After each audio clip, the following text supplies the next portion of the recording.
गांव के किनारे एक छोटे से घर में दो भाई रहते थे। बड़ा भाई अर्जुन तेज तर्रार और महत्वाकांक्षी था, जबकि छोटा भाई निखिल मासूम और मेहनती। उनके माता पिता की मृत्यु के बाद दोनों भाइयों ने मिलकर खेतों में काम किया और अपनी जिंदगी को संभालने की कोशिश की। निखिल अर्जुन का आदर करता था और हर मुश्किल घड़ी में उसका साथ देता था। अर्जुन के मन में बड़े सपने थे, लेकिन निखिल ने अपनी जड़ों को कभी नहीं छोड़ा।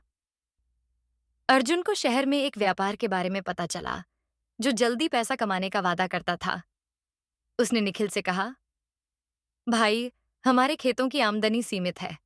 अगर हम इसे बेचकर व्यापार में लगाएं तो हमारी जिंदगी बदल जाएगी। निखिल को यह बात समझ नहीं आई। उसने कहा, भैया, खेत हमारे माता पिता की निशानी है। हम इन्हें कैसे बेच सकते हैं? लेकिन अर्जुन ने निखिल को भरोसा दिलाया कि यह कदम उनकी जिंदगी बदल देगा। निखिल ने अनमने मन से हामी भर दी। अर्जुन ने खेत बेच दिए और पैसे अपने पास रख लिए। उसने निखिल से कहा, तुम कुछ दिनों तक गांव में रुको। मैं शहर जाकर व्यापार शुरू करता हूं, फिर तुम्हें बुला लूंगा। निखिल ने बड़े भाई पर विश्वास किया और इंतजार करने लगा। अर्जुन शहर चला गया और वहां एक बड़ा व्यापार शुरू कर दिया। लेकिन जैसे जैसे अर्जुन का व्यापार बढ़ा, वह अपने छोटे भाई को भूलता चला गया। कुछ महीनों बाद निखिल ने अर्जुन को कई चिट्ठियां लिखीं, लेकिन कोई जवाब नहीं आया।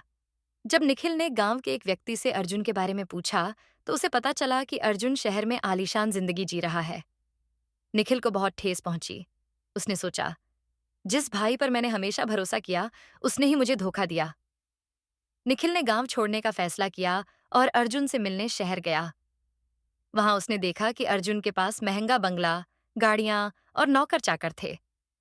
जब निखिल ने अर्जुन से पूछा, भैया, आपने मुझे क्यों भुला दिया?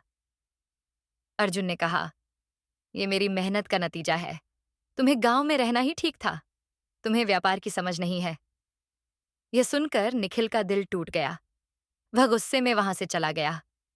शहर में अकेला और निराश निखिल ने हार नहीं मानी।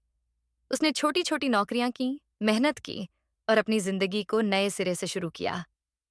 धीरे धीरे उसने एक छोटा व्यवसाय शुरू किया और उसे अपनी ईमानदारी और मेहनत से बढ़ाया। कुछ सालों में निखिल ने खुद को आत्मनिर्भर बना लिया।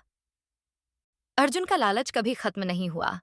उसने और ज्यादा पैसा कमाने के लिए गलत तरीकों का सहारा लिया।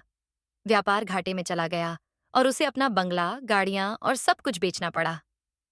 कर्ज में डूबे अर्जुन ने अपने पुराने दिनों को याद किया और अपने छोटे भाई की याद आई। उसने महसूस किया कि निखिल के साथ किए गए धोखे ने उसकी जिंदगी बर्बाद कर दी। एक दिन अर्जुन निखिल के पास गया। अब निखिल एक सम्मानित व्यापारी बन चुका था। अर्जुन ने निखिल से माफी मांगी और कहा, भाई, मैंने तुम्हारे साथ बहुत अन्याय किया। मेरे लालच ने सब कुछ बर्बाद कर दिया। क्या तुम मुझे माफ कर सकते हो? निखिल ने गहरी सांस ली और कहा, भैया, माफी मांगने से रिश्ते फिर से नहीं जुड़ते।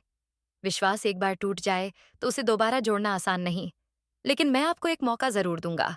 निखिल ने अर्जुन को अपने साथ काम करने का मौका दिया, लेकिन अब वह सतर्क था।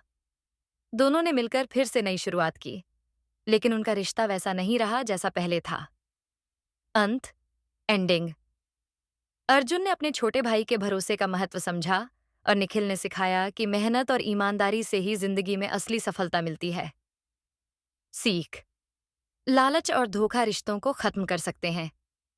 सच्चे रिश्तों की कदर करनी चाहिए। विश्वास एक अनमोल चीज है, जिसे खोने से बचाना चाहिए। यह कहानी दर्शकों को भावनात्मक रूप से जोड़ते हुए विश्वास और रिश्तों की अहमियत सिखाती है।